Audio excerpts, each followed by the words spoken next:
Deep within a forest, untouched by the modern world, lay a secret.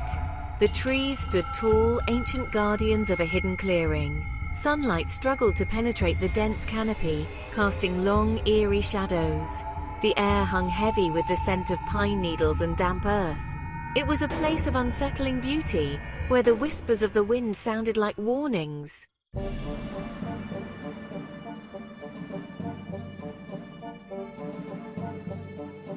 A narrow, dirt road snaked its way through the trees, leading to a clearing. In the center stood a dilapidated cabin, its wooden walls weathered and gray. The windows, some boarded up, stared out like empty eyes. The porch sagged precariously, threatening to collapse under the weight of secrets. A shiver ran down your spine just looking at it.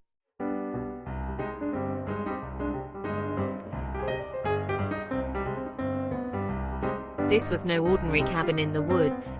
It was a sanctuary, a prison, a place where the lines between devotion and madness blurred, and within its walls 3 souls resided, bound together by a dark purpose. Their names were Sara, Elise, and Calvin. Their story, a descent into the abyss of obsession and horror.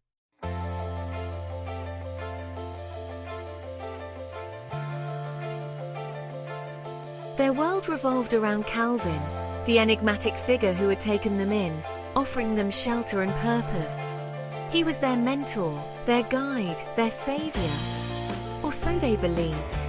He had filled their heads with stories of ancient prophecies, of a coming darkness, and of their role in shaping the world's destiny.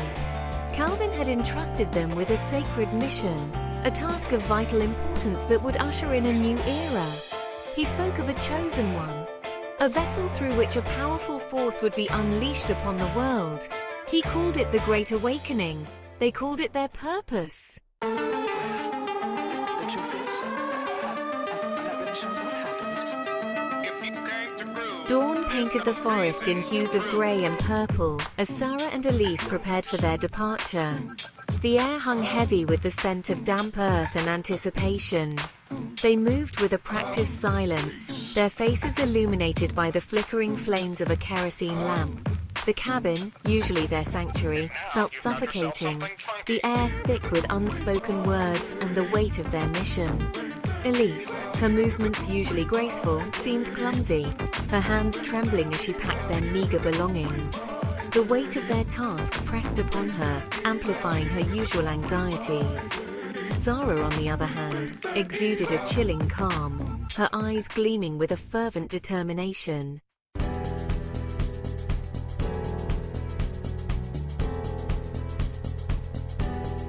The roar of the engine filled the silence as they left the forest behind, the trees gradually giving way to rolling hills and vast open skies. The world outside their secluded existence felt both exhilarating and terrifying. For years, their lives had revolved around the cabin, their days measured by the rising and setting of the sun, their world limited by the confines of the trees. Now, the open road stretched before them, a tangible symbol of their newfound purpose.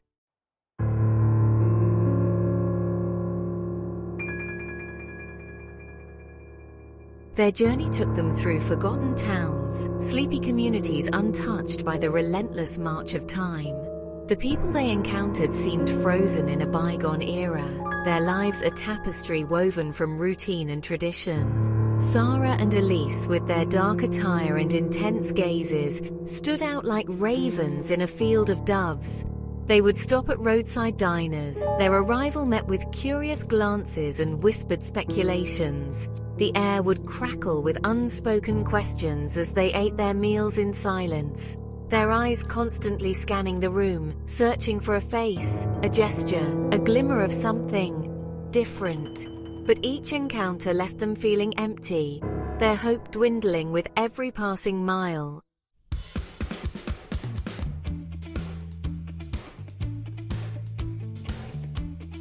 They found themselves in a town called Havenwood, a name that dripped with irony considering their growing disillusionment.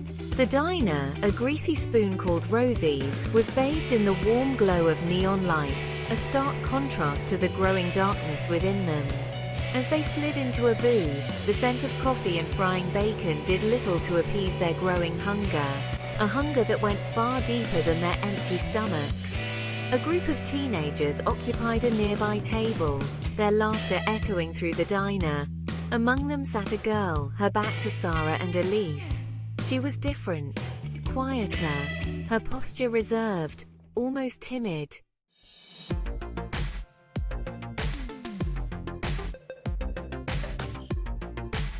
As the girl and her companions prepared to leave, Sara made a move. Approaching their table, her voice a practiced blend of confidence and warmth, she engaged them in conversation. The other girls, initially wary, soon warmed to Sara's easy charm, their defenses crumbling under her carefully crafted persona. But the quiet girl, the one who had piqued their interest, remained distant, her gaze guarded. She introduced herself as Eve, her voice barely above a whisper. She answered their questions with polite but brief responses, her attention constantly returning to her book, as if it held the answers to questions they hadn't even asked.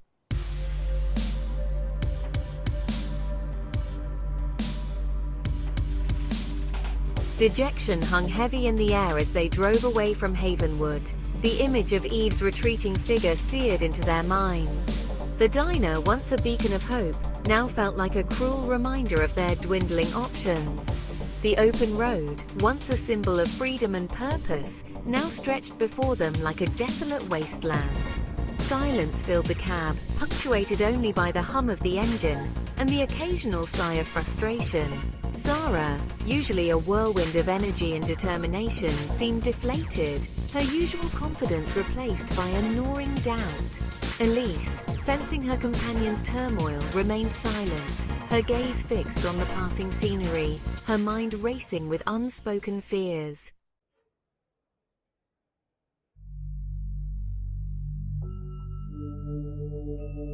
"We can't give up, Elise." Sara's voice was low, laced with a desperation she couldn't quite conceal. The setting sun cast long shadows across her face, highlighting the exhaustion etched around her eyes. "Calvin is counting on us. The prophecy. It has to mean something." Elise, her gaze fixed on her hands, remained silent. Doubt gnawed at her, but she couldn't bring herself to voice it. Sara, her confidence, her unwavering belief in their mission, had always been her anchor.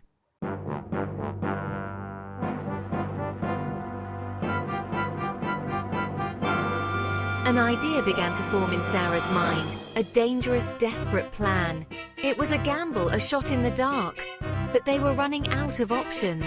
And time, Sara announced, her voice regaining some of its lost confidence.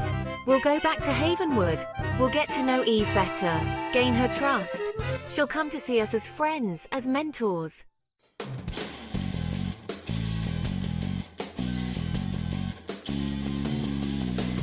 Elise hesitated, a shiver running down her spine. Inviting Eve to the cabin, to Calvin, felt wrong, dangerous.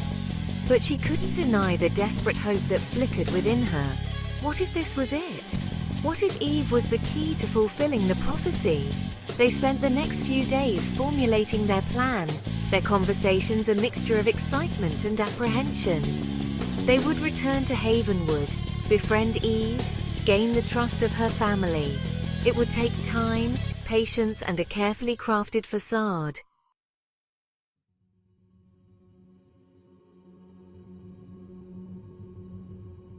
Eve's parents, initially hesitant, were eventually won over by Sara and Elise's charm and apparent concern for their daughter's well-being. They painted a picture of a peaceful cabin in the woods, a place where Eve could relax, recharge, and explore her creative side. A far cry from the reality that awaited her. Eve, to her credit, seemed less than enthusiastic about the prospect of spending her summer with two virtual strangers. But her parents, blinded by Sara and Elise's carefully constructed facade, mistook her apprehension for shyness, a character flaw they were eager to help her overcome.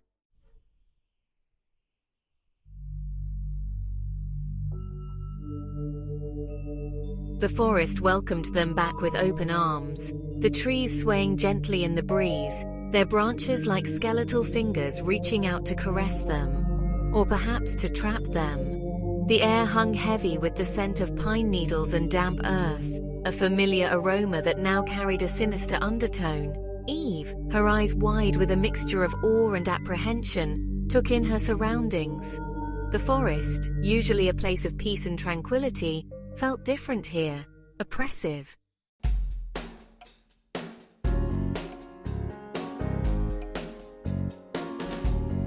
The cabin's interior, though dimly lit and heavy with the scent of incense, held a rustic charm that surprised Eve. The rough-hewn furniture, the hand-stitched quilts, the crackling fireplace, all hinted at a simpler time, a life lived closer to the earth. It was a stark contrast to her own modern upbringing, yet strangely comforting. Sara and Elise, sensing her apprehension, went out of their way to make her feel welcome.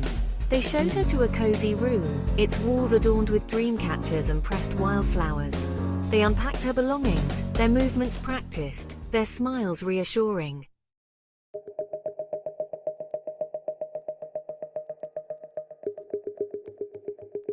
As the days turned into weeks, a strange camaraderie developed between the three women.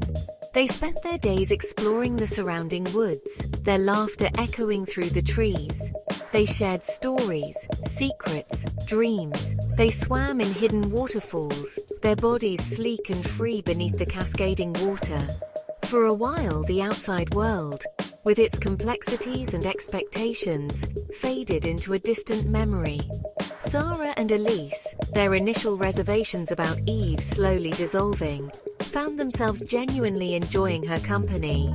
Her innocence, once a source of unease, now felt refreshing, a reminder of a time before their lives had been consumed by darkness. They shared secrets they had never shared with anyone, their words whispered confessions in the dead of night.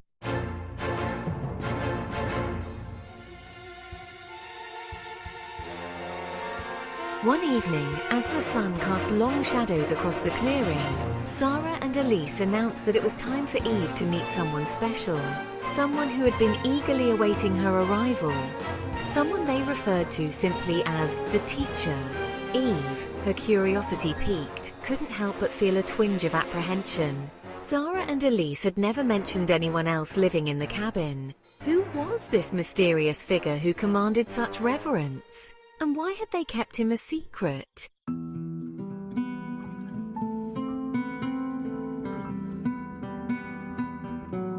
Standing beneath the oak tree, his silhouette framed by the setting sun, stood a man unlike any Eve had ever encountered. Tall, with piercing blue eyes and a mane of silver hair, he exuded an aura of quiet power, a magnetic presence that drew her in like a moth to a flame. This was Calvin, the teacher, the architect of their shared delusion. He greeted Eve with a warm smile, his voice a soothing baritone that seemed to resonate deep within her soul. He spoke of ancient prophecies, of hidden truths, of a world on the brink of transformation. His words, laced with intelligence and a hint of something darker, washed over her, erasing her doubts, igniting a spark of something dangerous within her.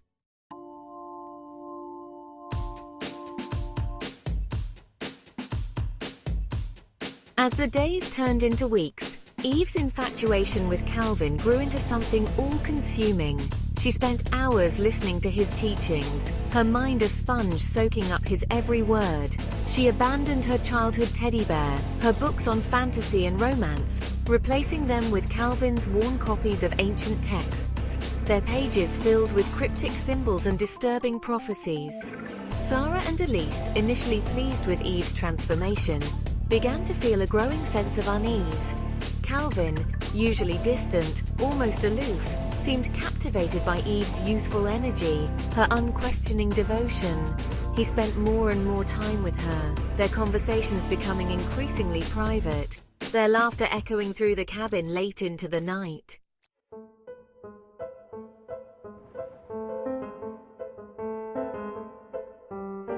One evening, as a storm raged outside, Calvin announced that the time had come for Eve to undergo a special purification ritual. A ritual that would cleanse her body and soul, preparing her for her sacred destiny. Eve, blinded by her devotion, agreed without hesitation. Sara and Elise, their hearts pounding with a mixture of dread and morbid curiosity, helped Eve prepare. They led her to a secluded spring deep within the forest, its waters said to possess mystical properties. The air crackled with anticipation, the wind whipping the trees into a frenzy.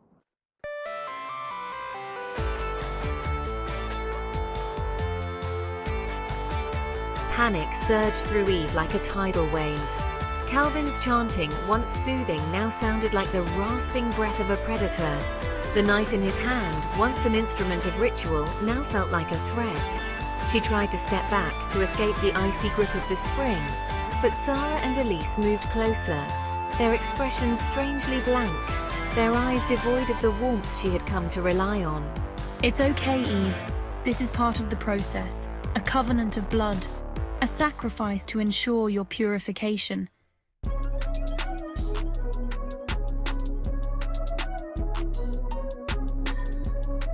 Terror lent Eve a surge of adrenaline.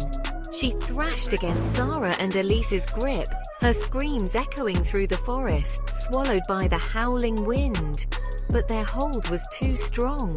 They were like women possessed, their faces contorted in a mask of religious fervor.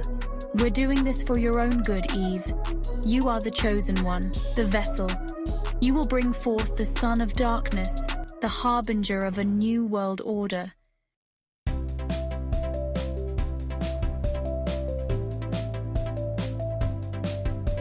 The full horror of their plan crashed over Eve like a physical blow.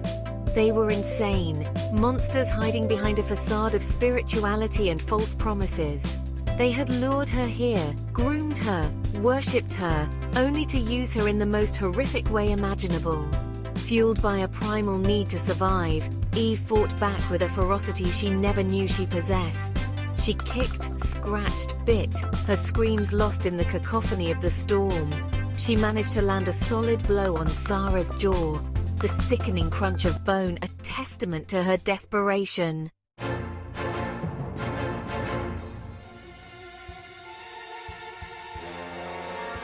Eve plunged into the forest, her bare feet slapping against the wet earth. Thorns tore at her skin, branches whipped at her face, but she didn't slow down. Terror lent her speed. Her every thought focused on putting as much distance between her and the madness she had just escaped. Behind her, she could hear Calvin's enraged bellows and the pounding of feet in pursuit. The storm raged on, lightning illuminating the forest in brief, terrifying flashes, the wind howling like a banshee. It was a nightmare come to life, a scene ripped from the pages of her darkest fears.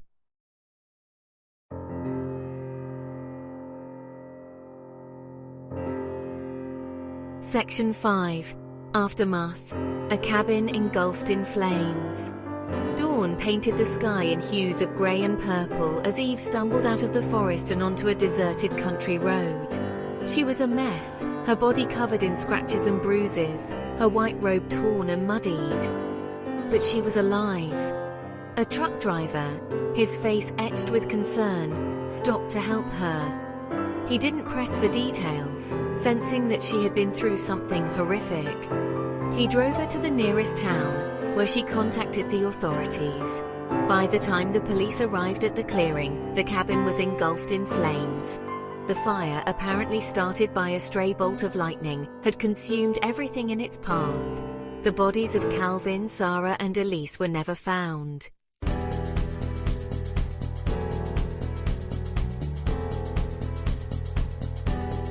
The quaint familiarity of Havenwood offered no solace. Eve walked its streets a ghost, her youthful glow replaced by a haunting pallor. The ordeal in the woods had stained her, a constant chilling presence in her every waking moment. Gone was the naive girl who once dreamed of romance and adventure. In her place stood a young woman burdened with a terror she could barely comprehend.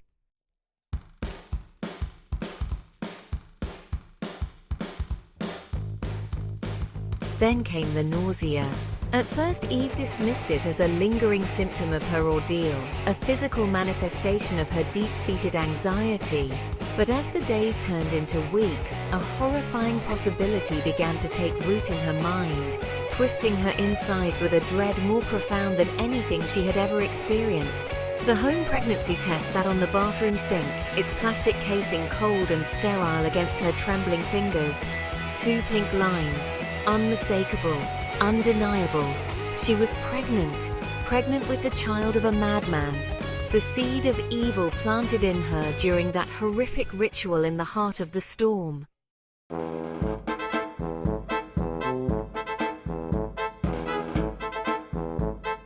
The doctor's office, usually a place of sterile reassurance, felt suffocating, the air thick with unspoken judgment. Eve sat on the examination table, her body trembling, her mind a maelstrom of fear and uncertainty. How could she explain the unexplainable? How could she confess the horrific truth of her pregnancy without sounding utterly insane? The doctor, a kind-faced woman with gentle eyes, placed a reassuring hand on Eve's arm.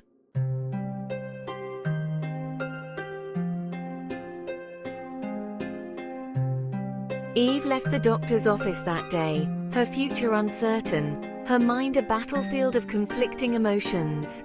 The weight of her secret, a crushing burden she couldn't share with anyone, not even her own parents. They had already suffered enough. As she walked, her hand instinctively resting on her stomach, a single question echoed through the chambers of her fear. What if Calvin's prophecy had been right? What if she was indeed carrying the Antichrist, the harbinger of a new world order? The sun, a fiery orb sinking below the horizon, cast long shadows across her path, each one a chilling reminder of the darkness that clung to her. Was she strong enough to break the cycle of evil? Or would she become another link in a chain of horror, her fate forever intertwined with the legacy of the man who had violated her body and shattered her innocence? The answers, she knew, lay hidden within the growing darkness of her womb. The countdown had begun. The world held its breath.